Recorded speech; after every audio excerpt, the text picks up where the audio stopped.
In 1984, 15 men entered a narrow, muddy trail deep inside the Brazilian Amazon.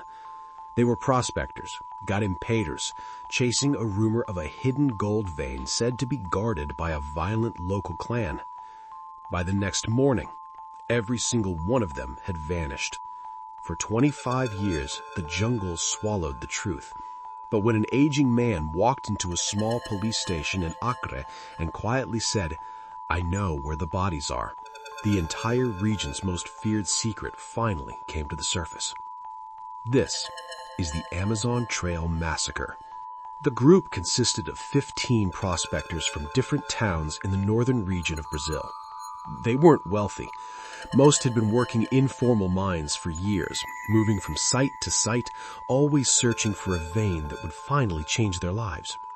In late April 1984, one of the men heard a rumor from a trader. There was a trail used by illegal miners that supposedly led to a small ravine full of untouched gold sediment. The problem? The land was controlled, not officially, but violently, by the Morales family, a clan known for treating the forest as their private kingdom. They were said to patrol the area with rifles, machetes, and a reputation for brutal warnings. But like many desperate prospectors, the men took the risk. They entered the forest early in the morning.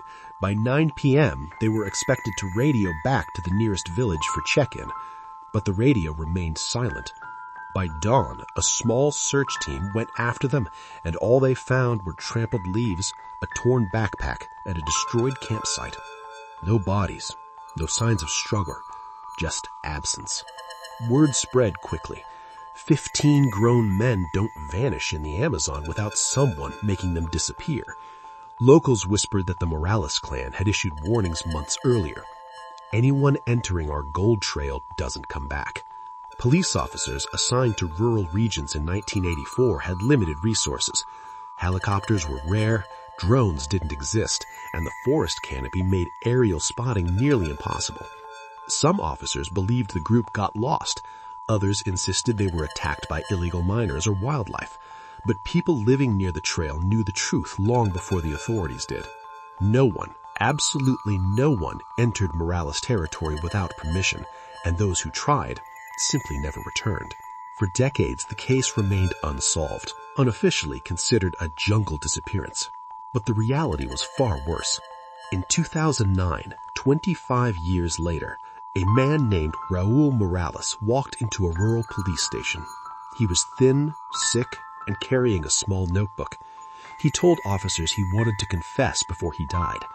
Raul wasn't just anyone. He was one of the younger members of the Morales family in 1984.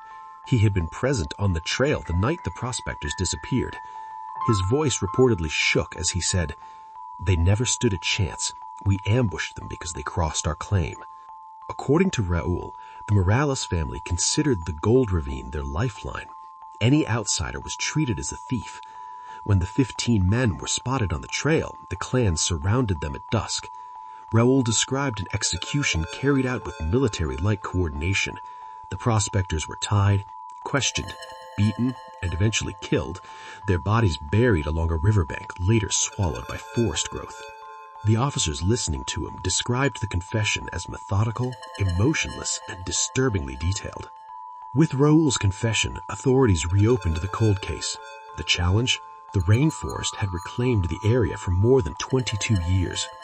Guided by Raul's notes, hand-drawn maps showing a winding river, a broken tree trunk, and a cave entrance, investigators hiked through thick vegetation and unstable ground.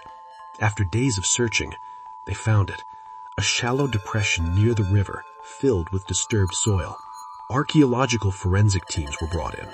They carefully removed layers of earth until they uncovered fragments of clothing, rusted tools, boot soles, and eventually, human bones. Tests confirmed multiple victims, all male, all matching the ages of the missing prospectors. Some bones showed signs of impact trauma. Others had rope marks. None indicated survival. What Raul had said was true. The Morales family operated the region through intimidation. They weren't part of any cartel or major organization. They were simply a rural clan using violence to maintain territorial control. To them, the gold wasn't wealth, it was survival. Illegal gold mining in Brazil in the 80s was chaotic, unregulated, and incredibly competitive. Prospectors routinely invaded one another's claims. Conflicts often escalated into fights, arson, and disappearances. But 15 victims in a single incident was uncommon even in the Amazon. Raul explained the motive clearly. They came in a group. They were going to take everything. We stopped them before they could. To the Morales clan, it wasn't murder, it was defense. To the rest of the world, it was a massacre. Following Raul's confession, authorities tracked down surviving members of the Morales family. Most had scattered across Brazil. Some had died. Others denied involvement. Only Raul was ever fully cooperative, likely because he knew he was dying. His testimony allowed the state to classify the site as an official mass grave. Families of the victims, many of whom had waited decades for answers, finally learned what happened to their brothers, sons, and fathers. But justice was complicated. Due to Brazil's statute of limitations for older crimes, most suspects could no longer be prosecuted. Many had been minors at the time. The rainforest had destroyed additional physical evidence.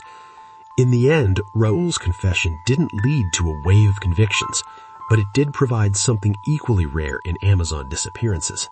The Amazon Trail Massacre became a chilling reminder of how quickly the rainforest can swallow tragedy, and how easily violent groups can operate in remote territories without accountability.